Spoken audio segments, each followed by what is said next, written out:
Salam, hər vaxtınız xeyir olsun. Offside verilişinə baxırsınız. Studiyada mən Aytaç Sahət. Bugün də çox maraqlı qonağım var. Bugünkü qonağımız MMA döyüşçüsü Məhəmmədəli Osmanlıdır. Xoş gəlmisiniz Məhəmmədəli. Xoş gördük. Sizin kifayət qədər uğurlu bir karyeranız var. Yalnız rəqəm olaraq, statistik olaraq onu qeyd etmək kifayətdir ki, 12 döyüşlük bir qalibiyyət seriyası var.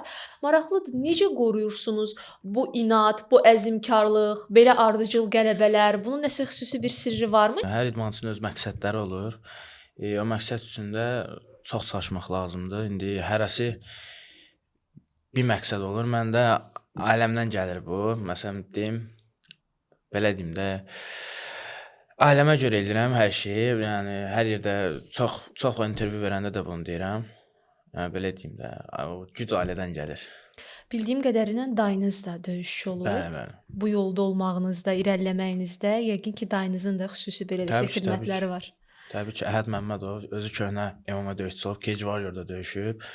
Mən dayım uşaqlıqdan çox istəmişəm həmişə. Ona görə dayım da məni dəhşət dərəcədə çox istəyib. Bir yerdən getmişik məşqə, məni özü ilə aparırdı uşaqlıqda.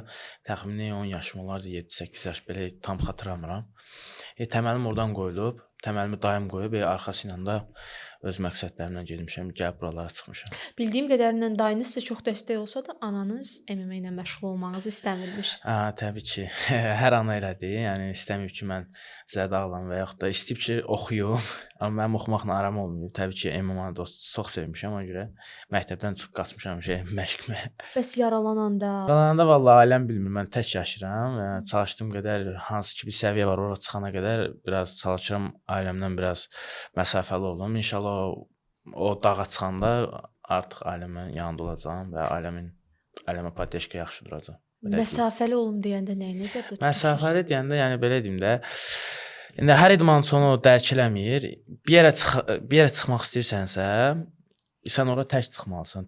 Tək öz ağlınla çıxmalısan. İndi bəzi insanlar sənə yük ola bilər, səni aşağı çəkə bilər. Diqqətli olmalısan bu yolda. Yəni çox çətin yoldur təbii ki.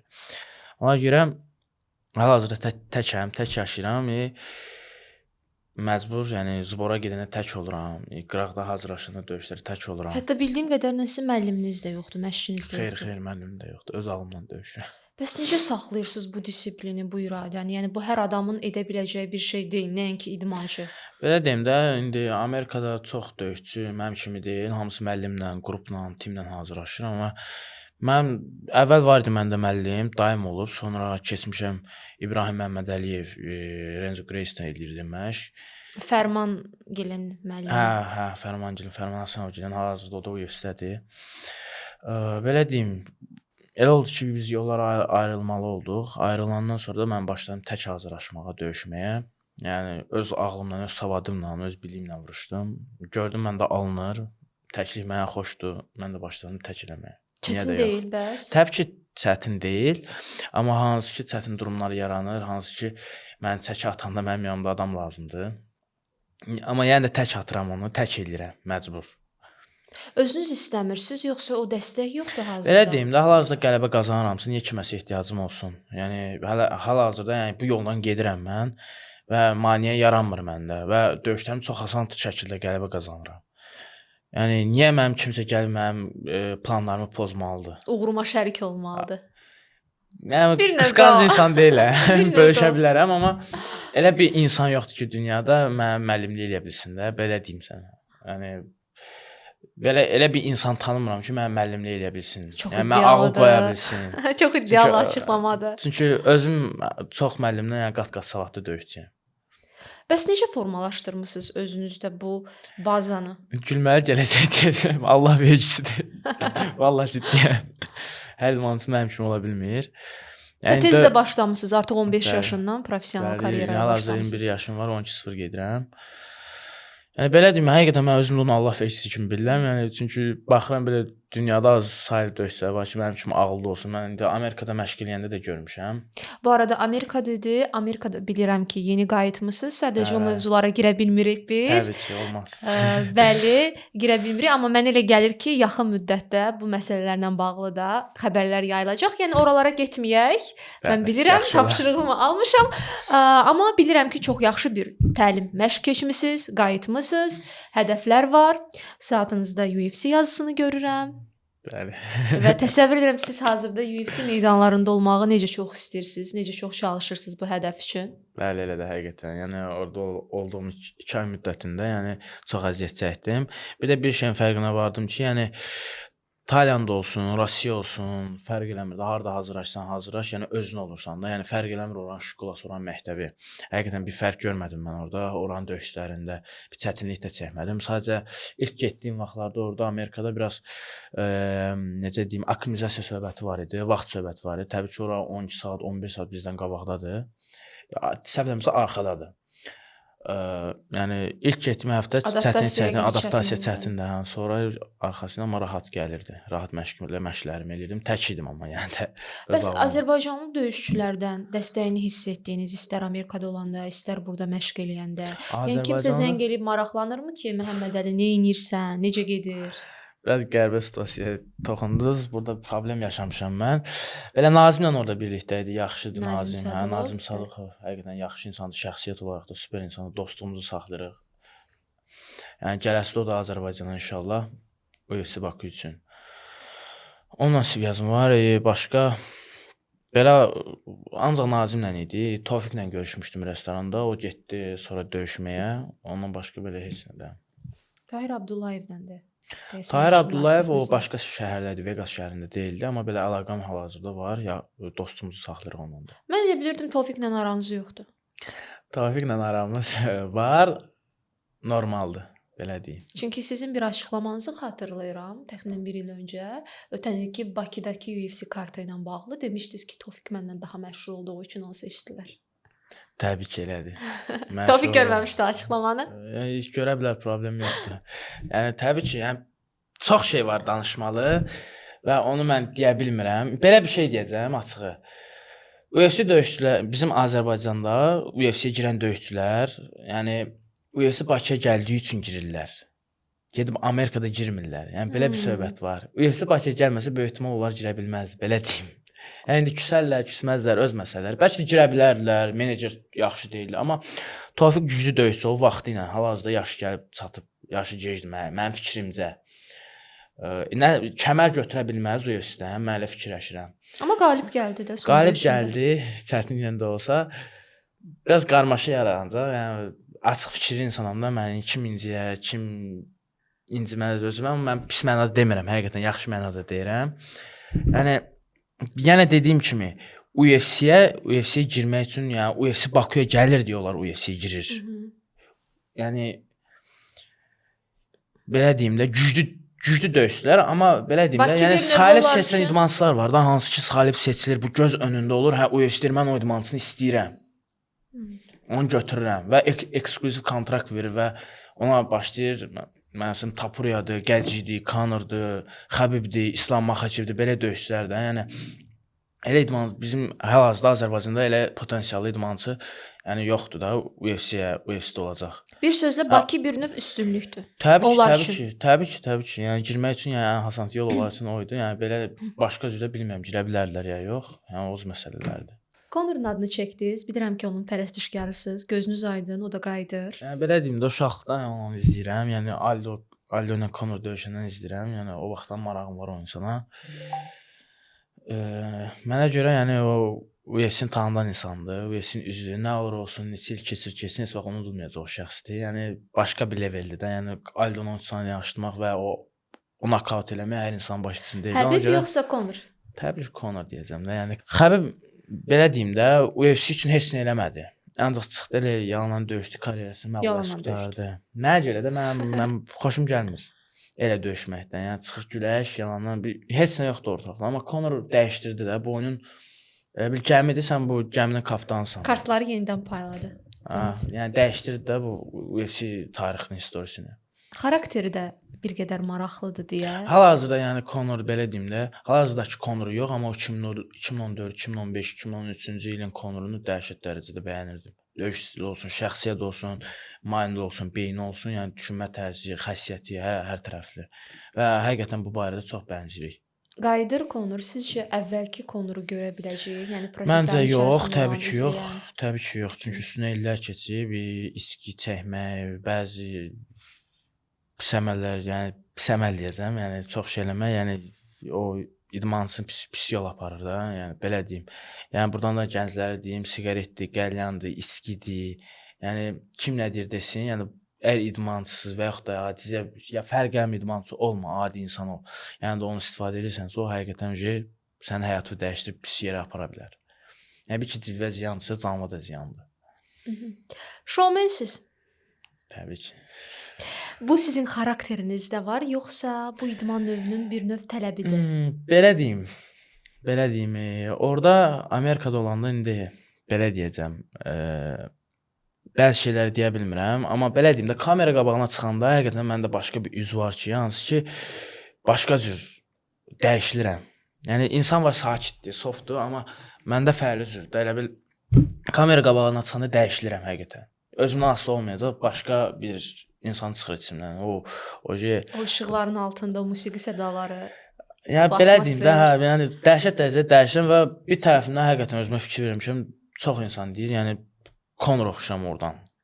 Belə deyim də, yəni o hərəkətlərim, danışığım olsun. Yəni özümdən asılı olmur. Mən istəmirəm sadəcə onu. Sadəcə o tərəfə yönəlirəm, belə deyim. Bayaq da qeyd etdiniz o şoumenliklə bağlı. Mən demək olar ki, sizin əksər döyüşlərinizi izləmişəm və qeyd etdiyim əsas məqamları vurğuladığımız Baxtavar və Şamillə döyüşlərdə daha çox görmüşəm.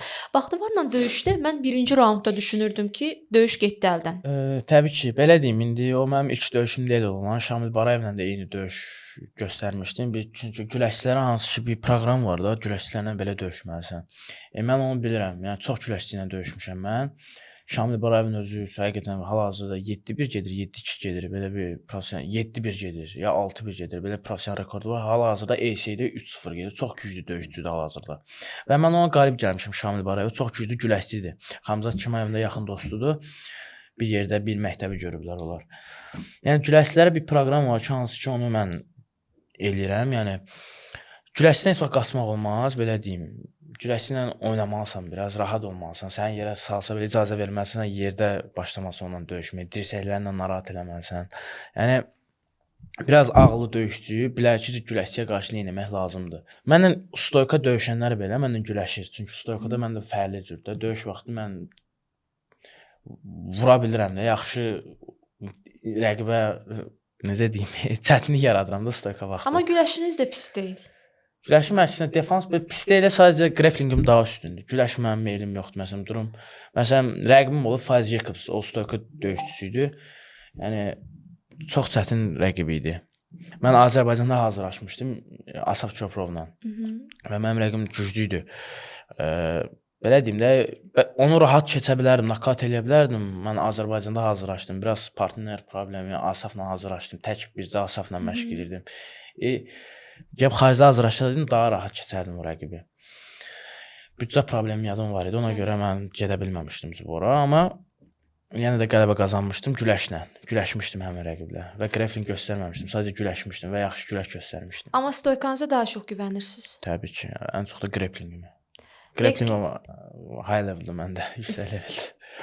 Asef Şopurovun adını qeyd etdiniz. Asef'i də çox yaxından izləyirik. Bildiyim qədərilə dostsuz. Onun da məğlubiyyətsizlik seriyası davam edir. Ümumiyyətlə sizin nəsildə ən çox güvənilən idmançılardan 2 nəfər də bir dəqiqə cavan Pakalyanyan. Də Əliquliyev var. Çopurov, Əliquliyev və siz bir neçə də idmançı. Amma ən çox da sizin adlarınız çəkilir və Aseflə rəqib deyilsiz də, yəni dostsuz, sadəcə dostsuz. Təbii ki, dostluq. Təbii ki, dostluğumuz var. Bir-birimizi rəqib olaraq görmürük. Yəni hal-hazırda o Azərbaycandadır, Bakıdadır və bir yerdə qalırdı onunla. Yəni aramız çox yaxşıdır. Bu dostluq idmanda yaranıb yoxsa necə? Bəli, biz əslində dalaşmışıq Aseflə. Deyir ən yaxşı dostluq, yəni dalaşanda. Niyə dalaşmışdınız? Elə bil mən NGF-də o vaxt döyüşəndə mən onu istəyirdim, o da mənlə döyüşmək istəyirdi və Instagramda biraz sözləşmişdik biz. Ondan sonra gəldi bura. Xatırlamıram necə başladıq dostluğa. Bir yerdə məşq edirik. Ya falan gördüm ya pis uşaq deyil də. Başladıq, o da gördü pis uşaq deyil. Mən başladıq dostluq eləməyə. Yaranır da belə dostluq. Olur da. Yəni biz hal-hazırda yəni ikimiz də perspektiv döyüşçüyük, ikimiz də bunun fərqindəyik və bilirik ki, yəni Azərbaycan MMA-sı bizim əlimizdədir də. Yəni biz cavanların əlindədir. Yəni qoca pokoleniya getdi. Biz hal-hazırda ortalıqda olan və Azərbaycan MMA-sını əlimizdə saxlayan bizik. Ona görə biz özümüzlə yox, qıraqla hazırlaşırıq, UFC ilə rəqabət aparırıq, özümüzlə yox. Və biz ikimiz də ağlı döyüşçüyük. Əli Quliyev də buna daxildir. Yəni bizim Asafla çəkimiz eyni idi deyə Asafdan danışıram. Yəni biz bunun fərqindəyik və UFC-dən elə bir UFC döyüşçülərlə rəqabət aparırıq da, özümüzlə yox. Mənası olardı da. Yəni iki dənə ölkədən iki dənə perspektiv döyüşçü olsun və bir-birinə rəqabət aparsın. Çəki dediniz. Çəkini dəyişmək kimi bir fikriniz var, yoxsa bu çəkidə rahatlıq dəlil? Hal-hazırda 77 kiloqramda, yəni 78. Azərbaycana gələndən sonra əməli başda ipin ucunu buraxmısınız. Səbəblər var, hansı ki lazım idi dincəlmək. Ən çox sevdiyiniz yemək hansıdır? Çəki salanda, yəni gəlir dayanır gözünüzün qarşısında. Vallahi çəki salanda hər şey istəyirəm. Hər şey yemək istəyirəm. Ən çox istəyirəm səhər yeməyi, çörəklə, balla, pendir, belə şeylər. Bilmirəm niyə amma xoşlayıram. Məhəmməd Əli, bir də sizin karyeranızda mən çox diqqətimi çəkən və indi də xatırladım çəkidən sonra bir gündə, bir gecədə 2 döyüşə çıxmışdınız və ikisində də qələbə qazanmışdınız. Bəli, Xan fightda. Bəli, çox maraqlı idi. Mən ikisini də izləmişdim və həmin vaxtda artıq ikinciyə çıxanda düşünürdük ki, bəlkə burada məğlubiyyət ola bilər. Olmadı. Təbii ki, olmaz. Niyə olsun? Yorğunluq, hər şey ola bilərdi. Ya əksinə, əslində 3 dənə olmalı idi. Üçüncü rəqib atqaz getdi məndən. Bildi ki, maşın kimi çıxım, əzəcəm də onu. Qabağıma dura bilməyəcək. Ona görə çəkili döyüşlə, yalandan zədə adı ilə. Amma həqiqətən birinci döyüş Talha dərdi yox idi. 5-0 döyüşçü idi. Türkiyənin perspektiv döyüşçüsü idi. Mən də onunla Moskvadan gəlmişdim və qabırğası qırıq çıxmışdım o döyüşə və bunu hamı bilir. Qabırğası qırıq iynə elə bil ağrı kəsici ilə çıxmışdım da mən. Çıxdım, birincini çox rahat keçdim. Talha dərdi yox, nakavta saldım, knockdown saldım dizinə, keçdim, boğdum ninja chokla. İkinci döyüş biraz çətin oldu. Mən 3-cü raund boğa bildim. O da yəni belə deyim də, döyüşçülər var ki, hansı ki, UFC-də buna icazə yoxdur, ximiyadan istifadə eləməyə, testosterondan istifadə eləməyə, amma həmin təşkilatda yəni ona kim baxar, istifadə eləyirdi həmin ikinci rəqibim. Amir Hüseyn Habibi, yəni ximiyadan istifadə edən döyüşçü idi, mənə elə gəldi. Çünki çox bərk idi 61 kiloya görə, həm də iri idi məndən. Amma sadəcə ağılla da, yəni fərq eləmir nə qədər güclü olursan ol, nə qədər fiziki cəhətdən və yaxud da sənin udarın nə qədər güclü olur olsun. Sadəcə bir dənə nöqtə tapanda, ağılla döyüşəndə təbii ki, qalib gələ bilərsən hər kəsə. Dostlarınız sizi söhbət aparır? Söhbət təbii ki, yox. Mənim yeganə bir dənə dostum, o da Nurxandır. Belə ətrafımda heç yox. Çox seçicisiniz dostluq mövzusunda. Təbii ki. Tək dostluq yox, əhatəm. Sevgililərim olsun, qıraqlar olsun. Yəni sevdiyim insanlar, yaxınlarım olsun, çox seçiciyəm. Sevgililərim olsun. Hamının həyatında olur da.